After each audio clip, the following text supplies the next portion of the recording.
What's going on, everybody? It's your boy Itz-Beez-Da TrackStar, and welcome back to Dancehall Masterclass. The tools that shape the mix, right? And the whole idea behind me kind of stepping away from the rhythms and kind of jumping straight into vocals is because as a producer or as a beat maker, whatever you want to consider yourself, the initial mix on your rhythm will always be your mix. And the better you can get that for sound, is the more likely it is that when you send it to an artist or an artist hear it or somebody hear it or can get it to an artist, them will like it, you understand what I say? Because if the initial thing sound like fuckery, then it just sound like fuckery, you know what I mean? And first impressions are everything. So the song like me say we work on, I just introduce you to the tools them, but me I use a song to kind of explain the tools them. So we work on a song by Sanven, it's called Dripping Hot Girl. Mix mastered by me, which I actually have the master. I play a quick preview it so I can hear exactly, what I talk about. So without further ado, let's get into it. So this is the mastered version for her song, as you can see. So let's play so I can hear. Back from the top. Sunburn, yeah.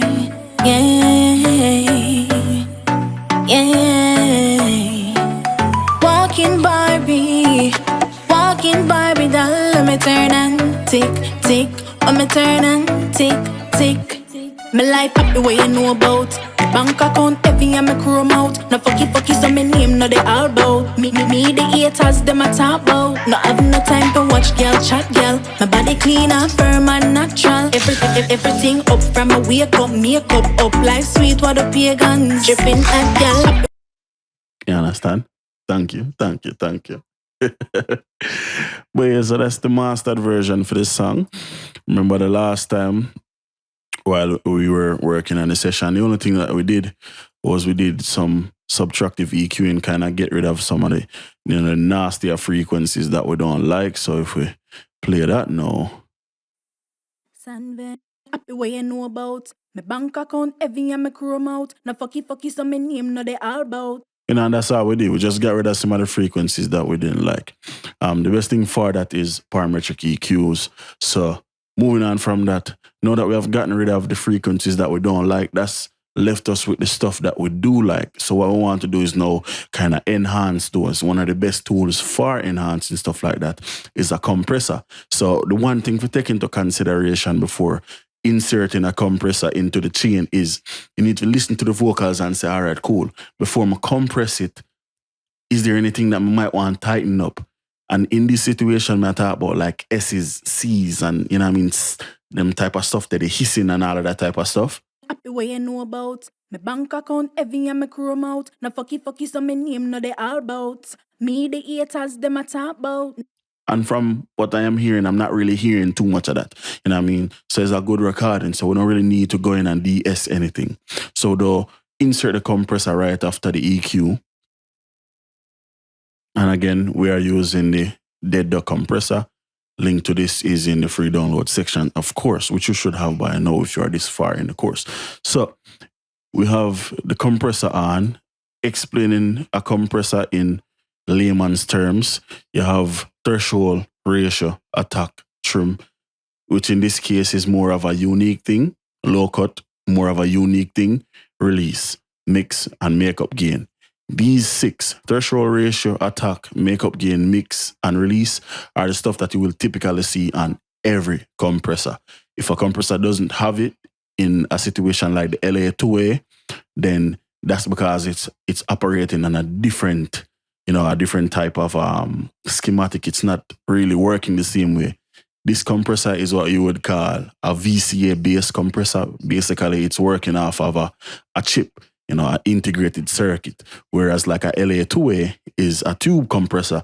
So, it's working off optics, off of light and stuff like that. So it's a little bit different. It's a rabbit hole to go down, so I won't really get into all of that. So just understand that threshold, ratio, attack, release are the main functions that we will be messing with. So typically when I compress vocals, right? If you look at her vocal tracks here, And we can basically just make one big. You can see it's very dynamic, right? So you have some loud parts, you have some quiet parts. So the compressor's job is to bring those quiet parts and those loud parts closer together, just simply by compressing the audio. So the lower stuff will seem as if it's getting louder, but it's not. It's just because the compressor is getting rid of all of these high peaks. So if we engage the compressor now and start taking a listen. Happy way you know about my bank account, every and my crew out. So firstly, and I'll show you one quick misconception. So if I were to increase the threshold to the maximum, happy way you know about my bank account, every and my crew out. But we aren't getting any type of gain reduction. And the reason for that is because the compressor operates in somewhat of a unison thing, right? So kind of like one component kind of goes with the other. So if there's a threshold and a ratio, they kind of go hand in hand. So you cannot get any compression without having a ratio set. In this situation, the ratio is set to 1 to 0, which means nothing. It's not working. So if we were to slowly increase the ratio, immediately we start getting compression. So what I advise is set the ratio first. And this is something that you will get much more comfortable with over time, just knowing what to dial in and just jumping straight to it. So typically for vocals, I like to go 2 to 1 to about 3 to 1. So let's go in that ballpark. So 3 to 1 ratio. And then let's slowly adjust the threshold until we start getting about 3 to 6 dB again reduction.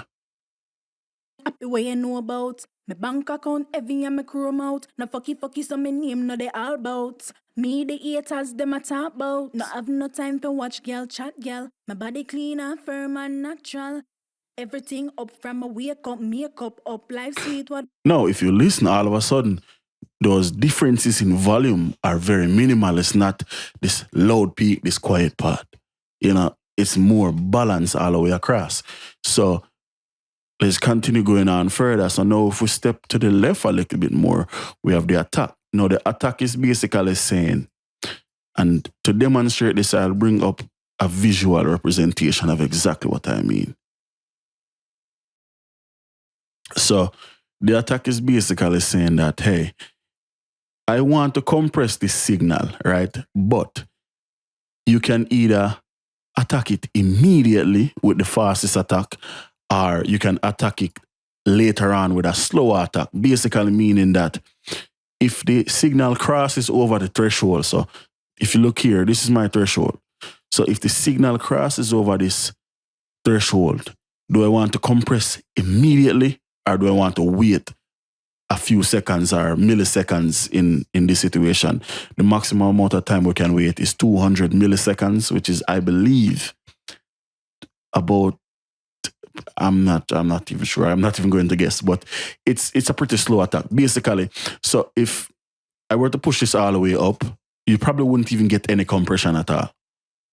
Happy way you know about my bank account, every exactly. And the reason for that is because the attack is so slow that by the time the compressor actually attack the signal or try to compress, the signal is back below the threshold. You understand what I'm saying? So it will never attack fast enough to actually get some gain reduction. So typically, your attack, depending on the instrument or whatever, is something that you will mess around with. If you don't really want the compressor to work too hard, you would have a little bit of a slower attack, and you know what I mean. So let's dial the attack in, and then we'll dial in the release. Happy way you know about my bank account, every and my crew out. No fucky, so my name, no they all bout. Me, the haters, them a talk about. And I like that. No time to watch girl chat, girl. My body clean and firm and natural. Because as you can see, at maximum, we get about 6 dB of gain reduction, which is what I set out for initially, right? So the last thing now to choose is the release. And this can be as important as the attack, but it all depends on your taste. So basically the release is just saying, and I'll show it to you visually again. So if I were to play this, and just let's put this back into default. So let's default this here. So the release is saying basically, after I compress the signal, how long should I hold on to the signal before I let it go so it can go back below the threshold, right? So let's do it visually. So if I maximize this, as you can see, we are getting some compression. So if I were to increase the release all the way up and compress now, as you can see, it's never ever going all the way back up to the top, and you can see how long it takes for this to basically follow the curve to go back to the top. Whereas if I had a super fast release, you know, it's letting go quicker, it's working harder. So dialing in release, like I said, it can be as important as using attack. So it's just a taste thing, it's a flavor thing, right? So let's dial in our release and see what we like here. Let's engage the compressor. Me, the haters, them a talk about. No have no time to watch girl chat, girl. My body clean and firm and natural. Everything up from a wake up, makeup up. Life sweet, what the pagans. Happy way you know about. My bank account heavy and my chrome out. No fucky, so my name no they all bout. Me, the haters, them a talk about. No have no time to watch girl chat, girl. My body clean and firm and natural. Everything up from a wake up, makeup up. That's nice, I like that. Pagans. Happy way you know about. So without the compressor, and my chrome out. No fucky, so my name no they all bout. Me, the haters, them a talk. And of course, you'll be like, oh, it's quiet, bro. That's where makeup gain comes in. So if we look at the signal, on this side here, we're coming in at about -3, but leaving, we're at about -6 to -9. So we just increase the makeup gain to get back the level that we lost. Happy way you know about. My bank account heavy and my chrome out. No fucky, so my name no they all bout. Me, the and what haters, them a we talk achieve while we do that is we have a much more leveled signal. And to kind of show exactly what I mean, let's insert a new track. Let's now arm this track for recording. And we're going to record the waveform so we can show how much more of an even vocal track we have now as compared to before we started compressing. So let's arm FL Studio. And now, if we record this. Happy way you know about. My bank account heavy and my chrome out. No fucky, so my name no they all bout. Me, the haters, them a talk about. No have no time to watch girl chat, girl. My body clean and firm and natural. Everything up from a wake up, makeup up. Life sweet, what the pagans. Exactly. So now, if you look at this waveform here, it's much more even going across. You know, those peaks aren't so different. Whereas here, you have very loud sections, you have very quiet sections. So basically, that's what a compressor does. It's trying to keep balance. It's trying to get the vocals or whatever instrument on a level playing field as opposed to the rest of the recording. You understand what I'm saying? So there's a lot of misconceptions about compressors. It doesn't make anything louder. It doesn't make anything quieter. It just achieves balance to me. In the next video, we will go over, enhancing the vocals and, other stuff that we can do to the vocals. Probably go over some de-essing and stuff like that. So until next time, it's your boy Itz-Beez-Da, the TrackStar. Peace.